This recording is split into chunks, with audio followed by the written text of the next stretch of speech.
Eran las 5 de la mañana, llovía y hacía frío. Yo tenía unos 16 años. Me levanté, puse la pava sobre el fuego, dejé mate, yerba y bombilla a un costado y agarré el cepillo, el betún y la gamuza y como todos los días dejé todo preparado para que mi padre se levantara, se tomara unos buenos mates con espuma, se calzara los zapatos bien lustrados y se vaya a trabajar. Era un día como cualquier otro, pero ese día tomé la primera decisión importante de mi vida. Ese día decidí que debía hacer algo más, por mí y por ellos. No tenía bien en claro qué iba a hacer. Y realmente si alguien me lo hubiese preguntado, hubiese dicho que como deporte prefería el vóley, un visionario bárbaro. Hoy a los 50 años todavía me sorprendo a veces cuando cruzo gente por la calle que me mira como si esta no serían mis manos, como si esta no sería mi piel, como si la persona que les está hablando no sería yo. Y es el mito del éxito. Es el mito del éxito que te hace ver como algo raro, como algo extraño, como que no sos humano. Y justamente de eso me gustaría hablar con ustedes, compartir algo, contarles que hay 3 cosas que me han acompañado durante toda mi carrera. Son 3 cosas simples, pero que para mí han sido fundamentales. Tener un objetivo claro, la humildad y la disciplina. Objetivo claro, humildad y disciplina. Ese día de lluvia, yo focalicé mi objetivo. Y como les decía, no tenía bien claro qué iba a hacer, pero estaba decidido a intentar lo posible y lo imposible para forjarme un futuro diferente. En esa época, hace varios años, en la época del 80, 90, el 99% de los chicos que intentaban llegar a ser profesionales en el fútbol fracasaban.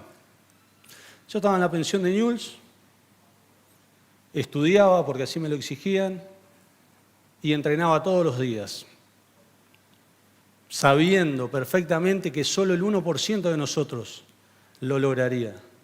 Y en la pensión éramos 8, así que no me daban las cuentas. No me daban las cuentas. 1 año y medio tardó mi primer contrato en llegar. 1 año y medio lleno de dudas. 1 año y medio sin saber si los eternos viajes en el norte, a Rosario, que en esa época le ponían 10 horas, si esos eternos viajes para ir a dormir abajo de una tribuna de cemento, abajo de una cama que no era de cemento, pero se parecía, a entrenar, a estar lejos de los amigos, de los padres, de mi novia, sin saber si todo ese sacrificio me llevaría a un logro concreto. 1 año y medio. Recién les había dicho que la expectativa de la carrera de futbolista era de 10 años. Así que yo ya había gastado el 15% del tiempo que tenía a disposición. Había que seguir.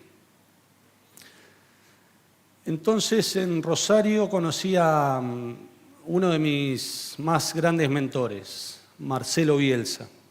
No sé si les pasa, pero uno suele escuchar a las personas que admira, que respeta de alguna manera. Y yo había aprendido en mi juventud que debía escuchar. Uno de los momentos más esperados por mí cuando era un niño, cuando era un joven, era la sobremesa de los domingos. Ahí podía escuchar las historias de mis abuelos, de mis padres, de mis tíos, de los amigos de ellos, y siempre podía rescatar algo. Por supuesto que había infinidad de historias y muchas terminaban con un final feliz y otras no tanto. Y ahí aprendí a escuchar desde la humildad, porque ahí me di cuenta que yo no sabía todo lo que yo creía que sabía. Me di cuenta que escuchando desde la humildad, uno puede rescatar siempre, más allá de la persona que tenga enfrente, de su condición social o de su aspecto, siempre se puede rescatar algo. Y siempre mantuve esa humildad, ese aprendizaje. Inclusive muchos años más adelante, cuando mi carrera ya estaba afirmada, si así se puede decir, me tocó un técnico que me sugirió que me cortara el pelo para poder jugar en su equipo. Por supuesto que me parecía una broma, porque yo ya hacía 6, 7 años que jugaba en Italia. Para mí tener el pelo largo era como caminar, era, no sé, como vestirme, era una marca registrada. Y me sorprendió. Y ahí vino afuera la humildad, de la que le hablaba antes. La humildad que me ayudó a controlar el ego, que en esa época lo tenía allá arriba. Había hecho un montón de goles, jugaba allá en la selección, así que uno tiende a volar. Así que esa humildad me ayudó a controlarlo y a decidir de cortarme el pelo, porque me di cuenta que mi objetivo era hacer historia en la selección. Y eso era mucho más grande que cortarse el pelo. Y más adelante también hubo un caso donde me ayudó mucho.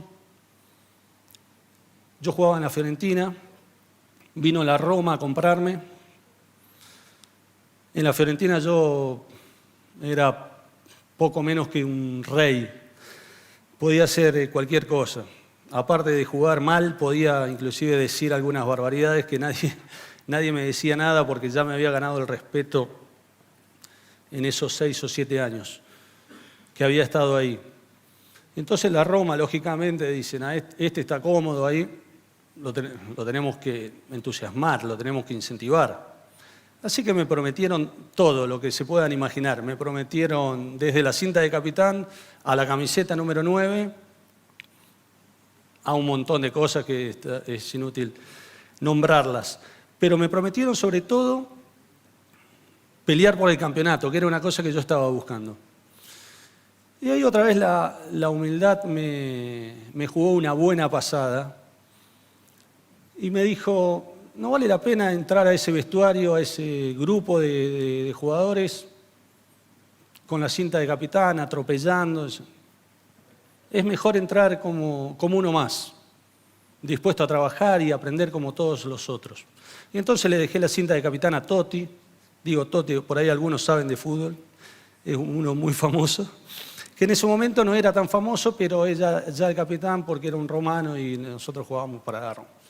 Le dejé la camiseta número 9 a Montella y me enfoqué en mi objetivo, que era ganar el campeonato. Y era mucho más grande que una cinta o un número. No puedo decir que estas dos decisiones han marcado mi carrera, pero sí puedo decir que puedo afirmar que varias de estas decisiones sí lo han hecho. Hace un tiempo, no mucho, ahora 2 semanas volví de Europa. Me fui a hacer una prótesis a un tobillo. Por ahí los más veteranos, acá no veo muchos, veo muchos jóvenes, pero durante mi carrera el tobillo fue mi punto débil. Siempre sufrí con los dolores de tobillos. Era un dolor, me estaba olvidando, los más viejos por ahí saben que me dolía a veces el tobillo. Lo que seguramente no saben es que todos los días de mi carrera me dolió el tobillo. Ese dolor ese dolor que es con mayúsculas, ese dolor que cuando vas a apoyar el pie, cuando te levantás, estás esperando a ver cuándo te va a doler, si te va a doler mucho o si te va a doler poco, si te va a dejar ir al baño, ese tipo de dolor.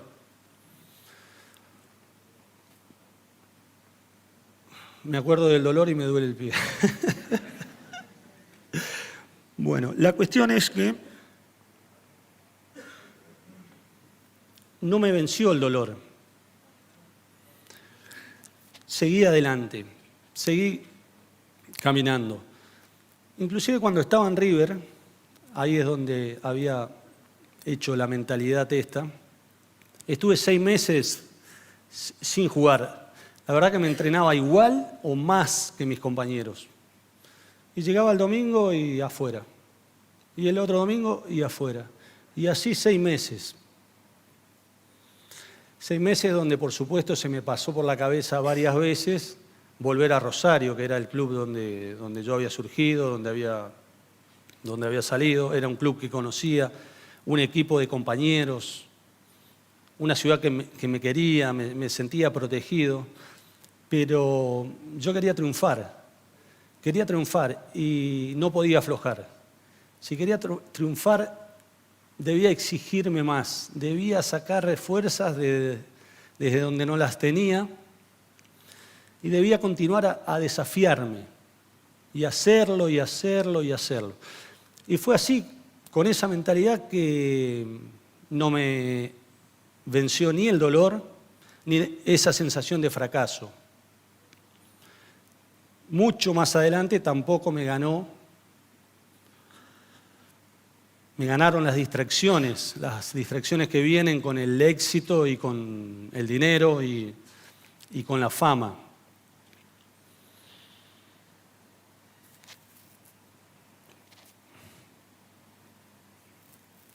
Estaba pensando esto y me emocionaba un poquito, pero eso es lo que yo llamo disciplina. La disciplina mental, la disciplina que nunca me permitió abandonar, que siempre me permitió mantener el ego en el lugar que correspondía. La disciplina mental para seguir el objetivo que tenía allá arriba, la única cosa que me interesaba. La disciplina física para entrenarme a pesar del dolor del tobillo, para entrenarme como si fuese el último entrenamiento, como si no habría mañana. Disciplina.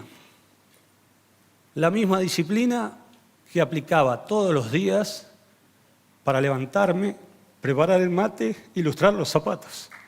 Gracias.